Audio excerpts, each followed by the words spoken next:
যারা এই কসুর ফুল যারা রান্না করতে পারেন না তারা পুরোটা ভিডিও দেখে যান। অবশ্যই আমি কিভাবে রান্না করেছি খুবই মজা করে খেতে পারবেন, রান্নাটা করে দেখে গেলে বুঝতে পারবেন।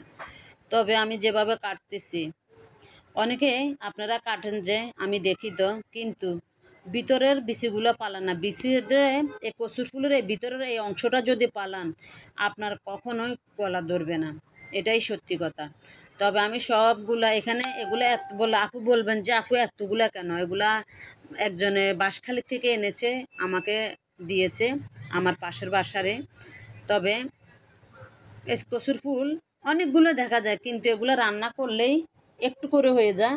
তবে আমি এই তরকারিটা বেশি পছন্দ করি। এই যে আমি হাতটা আপনাকে দেখাইছি, অনেকে কাটলে হাত চুলকায়, হাত চুলকায়, কিন্তু যখন আপনি কাটবেন তখন আপনার হাতটা পানিতে ধুবেন না, তখন কিছুক্ষণের জন্য আপনার হাতে একটু লবণ মাখায় রেখে দিবেন, আপনার দাগটাও উঠে যাবে এবং কি চুলকানিওটা কমে যাবে।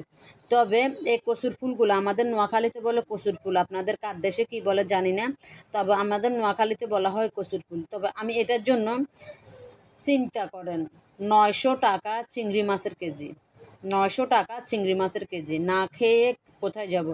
কিন্তু অন্য কোনো তরকারির সাথে না খেলেও চলে, মাছের মাথা দিয়ে সবজি খাওয়া যায়। তবে এই কচুর ফুলের সাথে চিংড়ি মাছটা আপনার দিতেই হবে, যারা পছন্দ করেন আর কি। তবে আমি পছন্দ করি চিংড়ি মাছ কচুর লতির সাথে এবং কি কচুর ফুলের সাথে, এই দুটো জিনিসের সাথে চিংড়ি মাছটা বেশি মানানসই।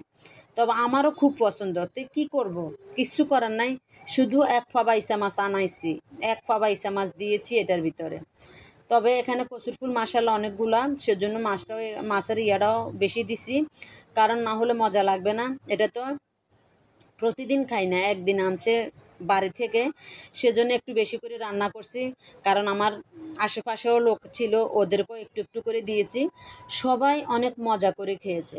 তবে যারা রান্না করতে পারেন তো পারেন, ভালো কথা, আর যারা রান্না করতে না পারেন তারা আমার ভিডিওটা দেখে গেলে অবশ্যই রান্নাটা করতে পারেন। এখানে আমি টক আর কোনো কিছু দিনে শুধু ফ্রোজেন করা টমেটো ছিল, এখানে আমি ফ্রোজেন করা 3টা টমেটো ব্যবহার করেছি। সত্যি বলছি, একটু গলা ধরে নাই। যাদের অনেকে বলে গলা ধরে, কিন্তু এটা একটু গলা ধরে নাই।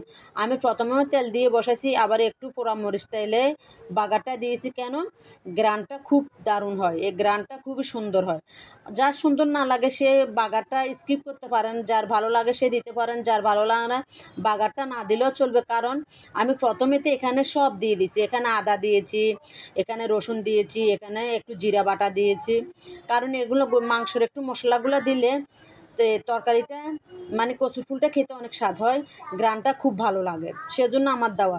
আপনার যদি মশলা না খেতে চান, আপনার শুধু রসুনটা কিন্তু একটু বাড়তে দিতে হবে। তবে আমার রান্নাটা শেষের পর্যায়ে রান্নাটা কেমন হয়েছে অবশ্যই বলে যাবেন। ভিডিওটা একটু দেখে ভালো লাগলে লাইক কমেন্ট শেয়ার করে যাবেন। এই ছোটো বোনটাকে আপনাদের পাশে রাখবেন, একটু ভালোবাসা, আপনাদের ভালোবাসা চাই আমি। আল্লাহ হাফেজ।